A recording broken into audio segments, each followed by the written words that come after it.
Fanny is a guy in Turin, Italy. And I went there last year. I spoke there. And Fanny took it to the heart to actually listen to Christ. And Fanny decided to apply it. So Fanny, from the whole church, decided that from now on, he will spend time with God every single morning and never leave house before he makes sure that he walks with God. Listen, to walk with God, to depend on God at every step, to be able to do what God says, to speak what God says. Fanny decided, I want that. Please give me that. And God is happy to answer that prayer. Except that we don't understand. Answer to prayer is not an event. Usually in the Bible, answer to prayer, it's a process. When Daniel started to pray, God started to work. But it took 2 weeks. When you pray, you want an answer. When you pray, God works. But you need to wait until he is ready with the answer. So, Fanny started to pray. God started to work. Nothing happened. Fanny calls me. I'm in America. I speak in so many places that I don't remember who Fanny is. He calls me and he says, hey, I am Fanny from Italy, and I do what you said and it doesn't happen. And I get so many phone calls, and some of them say a lot, but they say nothing. And I'm sorry, but you know, sometimes some people say something, but sometimes some people love the sound of their own voice. And they talk like 15 minutes or half an hour, but if you want to put it together, it's like politicians. You don't know what they said. So Fanny, when I got his phone call, hey, I did what you said and nothing happened. I was kind of, who are you? What do you want? But I didn't say it. So I said, well, what did you do? Well, I keep praying and God doesn't talk. I said, you pray for God to talk? I said, you got it wrong, my friend. You pray to know. You don't pray to get. When you pray to know, you don't care if he answers or not, because you are not looking for an answer, you are looking for a person. And I said, you got it wrong. Pray to know. He may talk today, he may talk 60 years later, like 40 years like Moses. It took Moses 40 years in the wilderness before God talked to him. He may talk when you are old, like Noah, 120 years, when he talked again. It doesn't matter. You just keep praying because you want to know Jesus. So he said, I got it. That's not easy. I said, who said it's going to be easy? You know, he hung up. I said, okay, another one. You know what happened? Fanny talked to me later and he said, this is what happened. I decided that I will never give up searching for Christ. I want to know Christ. I want to know him. I want to walk with him. I want to experience him. I want to be like him. So he said, I started to pray that way. And he said it took 2 months of nothing. And after 2 months, God spoke. I wonder why it took 2 months for him. And I tell you, I know why. Because if God would speak when we are not ready, we will not get it. And we will not be willing to do it. It takes us a while to know him enough to understand and to trust. You cannot just go ahead and do whatever he says. Think about Abraham. Leave your house, go straight that direction. Would you? It takes a while for you to be ready for what God is going to say. So, Fanny says, 2 months of spending every morning hours with God. And he said, I would wake up early. I would ask him to wake me up. And he would exaggerate. At times, he would wake me up at 3 a.m. I said, yeah, he does that to me too.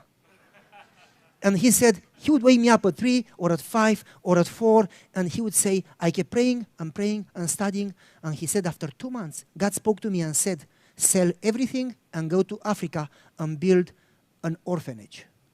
I said, wow, really? Are you sure God said? He said, yep. After 2 months of prayer, I started to know. And when God talks, he doesn't talk usual stuff. When it's usual stuff, that's me. And he said, I talked to my wife. We sold our business. He had a construction business. He was a contractor. He said, we sold our business. We went to Africa. He told me exactly the location. We built an orphanage. We built the second one. We built the third one. And then this time, feeding people, building all this stuff. We finished all our money. And we came back to Italy. And he said, when we got back, I was praying. And it was like God would not talk to me again. So I said, Lord, what's the problem? And God spoke to me and said, why did you come back? Did I ask you to come back? But Lord, I don't have money. And God said, who told you that I need your money? Do you forget that it is me who does the work? By the way, folks, in the Bible, it's never them, it's always him. Think about Gideon. Did Gideon fight the enemy? It was God. Okay, so God said to Fanny, who told you that I need you? I need your money. Go back to Africa. But Lord, we don't have any. But listen, folks, when God sends you and you obey, not when you plan, you make a good plan, could be a good plan, and you pray for God's blessing. We are going to do evangelism. Please bless us. Who told you that God wants you to do that? Sure, we should do evangelism. Don't get me wrong. But did you do it the way God said? We'll talk about that Saturday, 3 o'clock. Very clear. So, back to the story. Fanny said, Lord, I got it. When you send me, you have the resources. None of my business. I just need to obey in faith. So Fanny got plane tickets, went to the airport with his wife to go back in Africa, empty pockets, no money. When they are in the airport, waiting for the plane to come to fly to Africa, a guy comes with two bodyguards. And he comes and he has a briefcase that is a diplomatic briefcase. And he says, I am Senator so-and-so from the government in Italy. We learned what you did in Africa, and I want to be part of it. And I have here for you 100,000 euros. This is my gift for your project.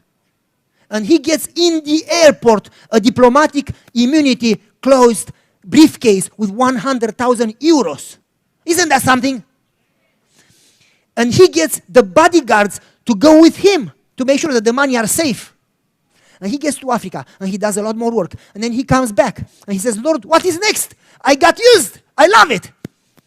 And God says to him, I want you to go to Romania and build a nursing home for the elderly. So Fanny says, Lord, I don't have the money, but now I learned. So he takes the plane, flies to Romania, and they get into a hotel. And they take the hotel, and nothing happens. And they pray 1, 2, 3, 4, 5, 6, 7, 8 days.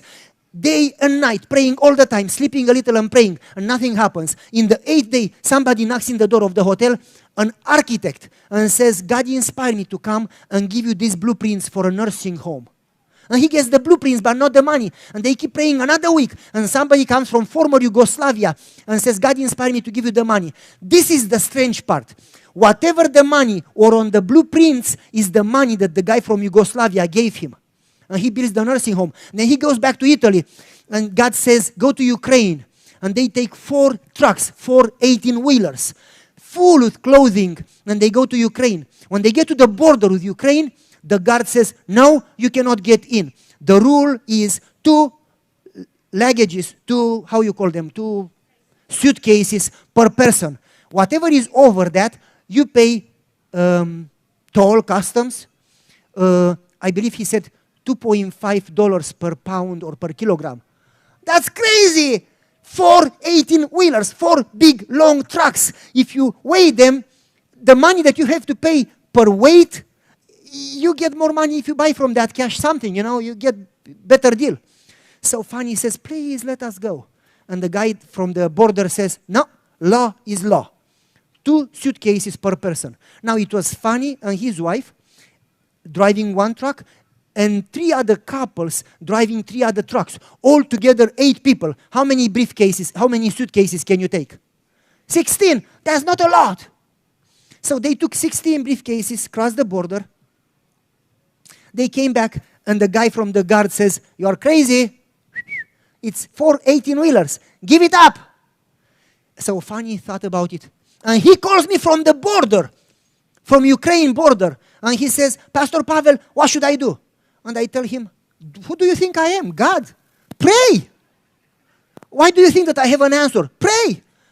He says, oh, okay. They go in the trucks and they start praying. And they pray and they pray and nothing happens. So what they do? They got a 100 euro bill in the passport and give it to the guy as a gift to bribe him. And the guy says, hey, that's a lot more than my salary. I would love to take it, but nevertheless, not willing to lose my job. Take it back. You cannot cross. He says, it doesn't work.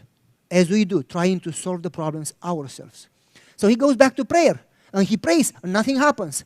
So what he does, they give up. And they pay a storage place, unload the 4 18-wheelers in a storage place, call the local pastor from Ukraine, from the next town, and give him the number, the key to open the storage place, and they leave. The pastor takes a few retired elderly people, and they go and take 2 suitcases per person, and they cross the border. Actually, there were 7 people specifically. So together, 14 suitcases, and they cross the border today. Tomorrow, 14 suitcases cross the border. Next day, 14 cross the border. And the guards shake their heads and say, it's going to take you to the end of the world to empty 14 suitcases a day? That's crazy. And then the guard says, how much money do you make with that? And the pastor says, we don't sell it. We give it to the poor. Blah, blah, blah. I know you sell it. It's all about money. He says, no, we give it to the poor. We don't sell one of them. It's all to help. And the guard says, I don't believe that. Why would you do that? Everybody tries to make some money. And he says, well, because we want to follow Jesus. And he says, there is no Jesus. If there was Jesus, why so much suffering? And the pastor says, let me tell you why. And they sit down, and the pastor gives him a full Bible study. And the guard says, I've never heard that in my life. Would you tell me more? He says, yeah, tomorrow. Tomorrow they come again, 14 suitcases. But before they cross the border, they sit down, and the leader of the guards gets 11 other soldiers inside, and all together 12. They listen to the Bible study, and next day again, and next day again. After a month, all 12 get baptized. And they say to the pastor, you know what? Take it all. Come with trucks, take it all. You don't need to take 14 suitcases a day. And they take it all. So the pastor calls Fanny, and Fanny calls me. I know why God didn't answer. He answered. I just didn't know him enough to trust him. When he said no, that was an answer. He wanted me to leave it there so this pastor would have a chance to give them a Bible study, to baptize them. So listen, folks. To walk with God means that you literally make yourself available. You are connected all the time, to the point that if he talks, if he doesn't talk, doesn't really matter. You trust him. Why? Because you know him. You know that you can trust him. And you know that he doesn't do anything wrong. In fact, his wisdom is way greater than your imagination. That's the reason God doesn't do miracles in our days. Not because God changed. God doesn't change. It's because we don't walk with him.